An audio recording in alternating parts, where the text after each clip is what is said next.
तो हमारे जो अधिवक्ता भाई हैं सब लोग यहाँ पे धरने पे बैठे हुए हैं। स्वतंत्रता दिवस के ऊपर जब फ्लैग होस्टिंग हो रही थी उस समय एसडीएम और अधिवक्ता हमेशा परिवार की तरह सारे अधिकारी कर्मचारी सारे अधिवक्तागण सारे के सारे एक जगह होके और स्वतंत्रता दिवस मनाते हैं। आज तक हमने तो यही देखा, परंपरा ये रही है। बार के पूर्व अध्यक्ष आदरणीय हमारे वरिष्ठ अधिवक्ता हरी साहब हमेशा व्यवस्था करते हैं सारी चीज़ों को। 30-40 सालों से एक सारी कमान संभाले हुए हैं, चाहे हमारा शहीद स्मारक हो, चाहे यहाँ कोर्ट परिसर हो, चाहे तहसील परिसर हो, एसडीएम परिसर हो।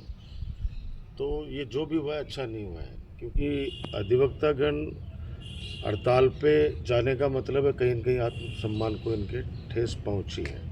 व्यक्तिगत मामला नहीं था, सब लोग सहयोगी के रूप के अंदर सब भारत माता के गुणगान करने के लिए, स्वतंत्रता दिवस मनाने के लिए वहाँ सारे के सारे एकत्रित हुए थे। एसडीएम साहब को इस तरह की भाषा का उपयोग नहीं करना चाहिए था। और ये सच है कि जब अभिभावक के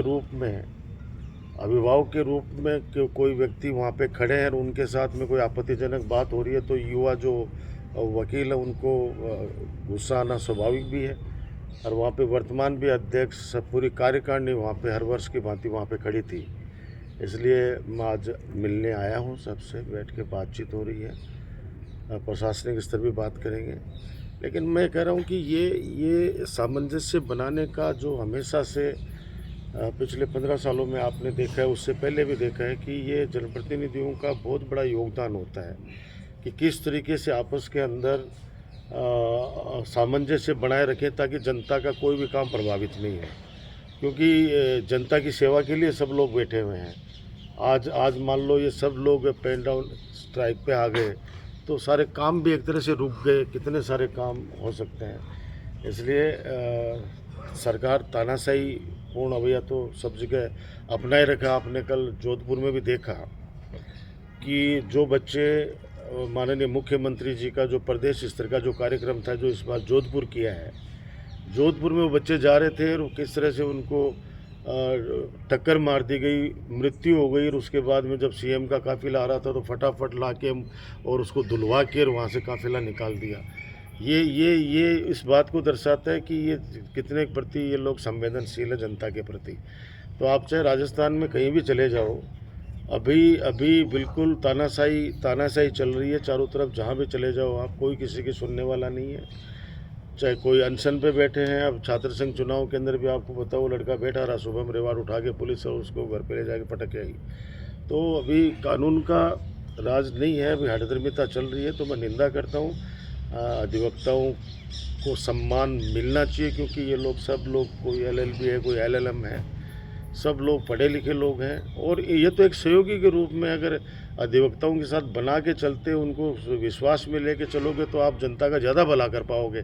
इनसे लड़के आपको फ़ायदा क्या होने वाला है, मेरे तो ये समझ में नहीं आ रहा। और कम से कम इनके साथ आप जिस प्रकार से बदतमीजी से बात की गई, वो बदतमीजी बिल्कुल ही स्वीकार्य नहीं होगी। तो मैं बिल्कुल घोर निंदा करता हूँ। और आपस में सामंजस्य बना रहना चाहिए हमेशा की तरह। ये नवलगढ़ की स्वस्थ परंपरा रही है। नवलगढ़ के लोग बहुत ही शालीन लोग हैं। सर 2 दिन का समय बीत चुका है लेकिन कोई भी उच्चाधिकारी यहाँ पर नहीं पहुँचा है।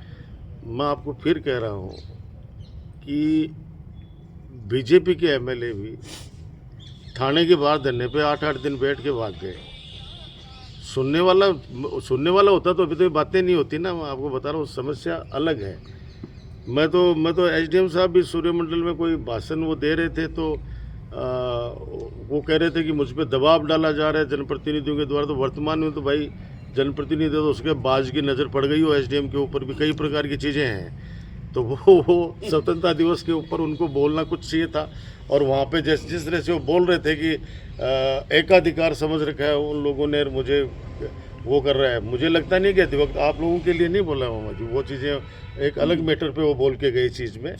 लेकिन आप जैसे, मैं तो ये कह रहा हूँ कि हमेशा अच्छी लीडरशिप दी है। मैं तो पिछले 20 सालों से तो मामा जी को देख रहा हूँ, हर चीज़ के अंदर कभी भी नेगेटिव बातें करते मैंने सुना नहीं। तो ये जो भी हुआ बहुत ही दुर्भाग्यपूर्ण है।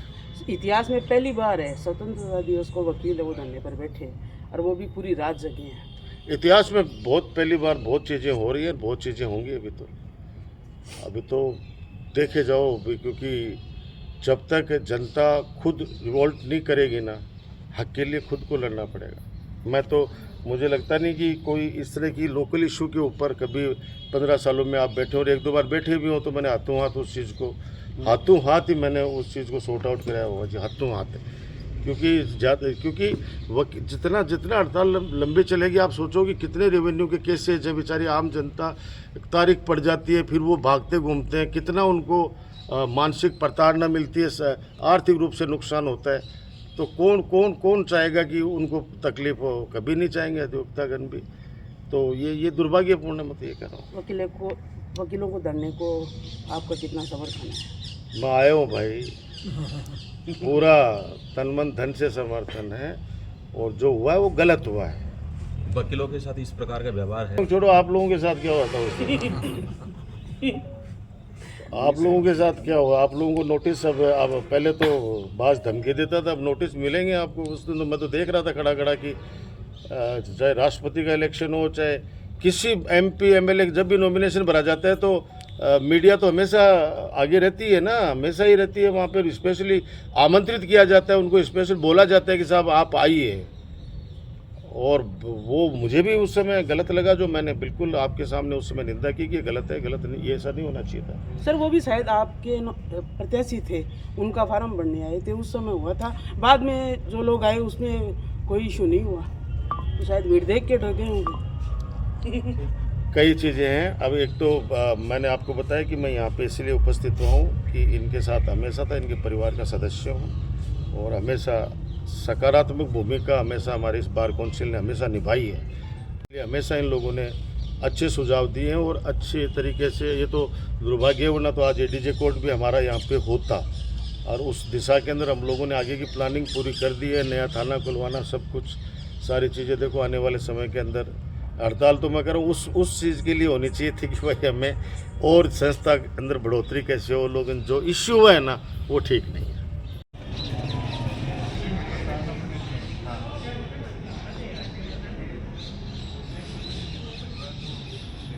है